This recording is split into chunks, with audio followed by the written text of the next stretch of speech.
Physics की दुनिया में ना कुछ आइडियाज ऐसे हैं जो सच में दिमाग को चकरा देते हैं। और आज हम एक ऐसे ही सबसे मशहूर और रहस्यमयी थॉट एक्सपेरिमेंट की गुत्थी सुलझाने वाले हैं, श्रोडिंगर की बिल्ली। तो चलिए सीधे मुद्दे पर आते हैं। एक बिल्ली एक ही वक्त में जिंदा भी है और मर भी चुकी है। सुनने में ही कितना अजीब लगता है ना। मतलब ये बात तो हमारे दिमाग के लिए हजम करना ही मुश्किल है। और बस यही सवाल इस पूरी पहेली का दिल है। हमारी रोजमर्रा की दुनिया में चीजें या तो एक तरह की होती हैं या दूसरी तरह की। दरवाजा या तो खुला होगा या बंद।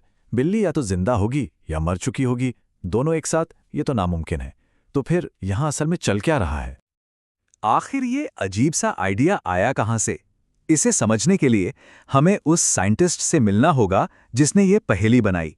और एक बात बता दूं, उनका इरादा वो बिल्कुल नहीं था जो ज्यादातर लोग सोचते हैं। बात है 1935 की। नोबेल प्राइज जीत चुके इरविन श्रोडिंगर क्वांटम मैकेनिक्स की नई और कह सकते हैं बड़ी ही अजीब दुनिया के नियमों को समझने की कोशिश कर रहे थे। और इसी जद्दोजहद में उन्होंने ये कहानी गढ़ी।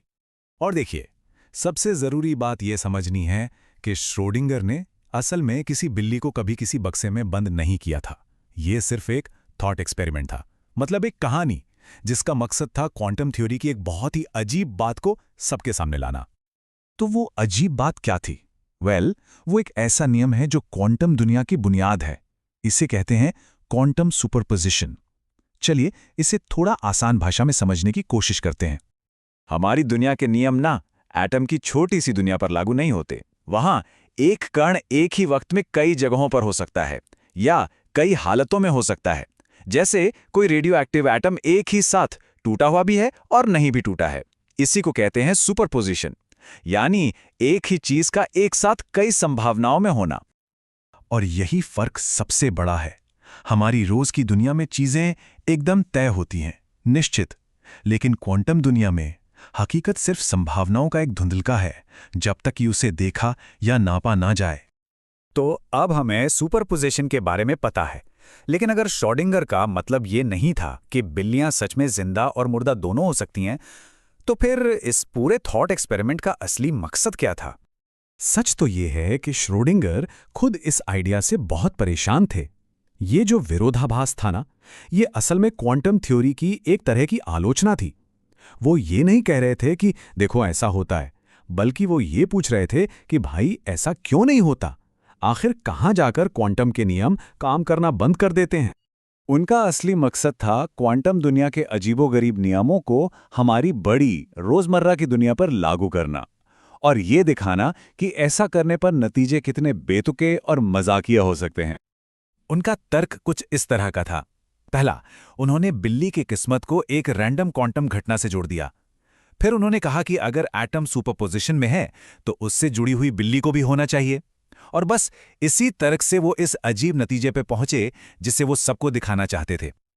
और यहीं पर ये पूरा मामला एक बहुत गहरे सवाल पर आकर रुकता है। वो कौन सा पल है जब सारी संभावनाएं मिलकर एक हकीकत बन जाती हैं? क्या सिर्फ देखने या नापने का काम ही ब्रह्मांड को मजबूर करता है कि वो कोई एक नतीजा चुने? ये सवाल सिर्फ एक बिल्ली और एक बक्से के बारे में नहीं है। ये हमें हकीकत के स्वभाव के बारे में ही कुछ बहुत बुनियादी सवाल पूछने पर मजबूर कर देता है। सोचिए, लगभग 100 साल बाद भी साइंटिस्ट्स आज भी मेजरमेंट प्रॉब्लम से जूझ रहे हैं। श्रोडिंगर की बिल्ली इस बहस की एक पहचान बन गई है, एक याद दिलाने वाली चीज कि हम अभी भी क्वांटम दुनिया और हमारी दुनिया के बीच के सरहद को ठीक से नहीं समझते। इस एक आइडिया ने साइंस और फिलॉसफी में दशकों तक चलने वाली बहसें छेड़ दी। इसने हमें सोचने पर मजबूर किया, क्या हकीकत तब तक मौजूद नहीं होती जब तक हम उसे देखते नहीं? क्या हमारी चेतना मतलब कॉन्शियसनेस का इसमें कोई रोल है, या फिर क्या हर माप ब्रह्मांड को कई पैरेलल यूनिवर्स में बांट देता है?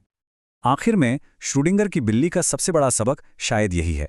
ये हमें याद दिलाता है कि हकीकत को लेकर हमारी जो सीधी सादी समझ है, जरूरी नहीं कि वो हमेशा पूरी तस्वीर दिखा रही हो।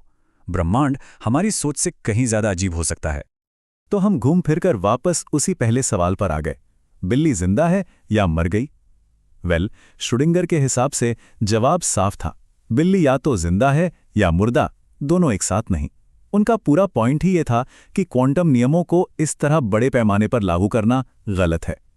लेकिन ये सवाल हमें एक गहरी सच्चाई का एहसास कराता है कि इस ब्रह्मांड के नियम हमारे रोजमर्रा के अनुभव से कहीं ज्यादा रहस्यमयी और कमाल के हैं।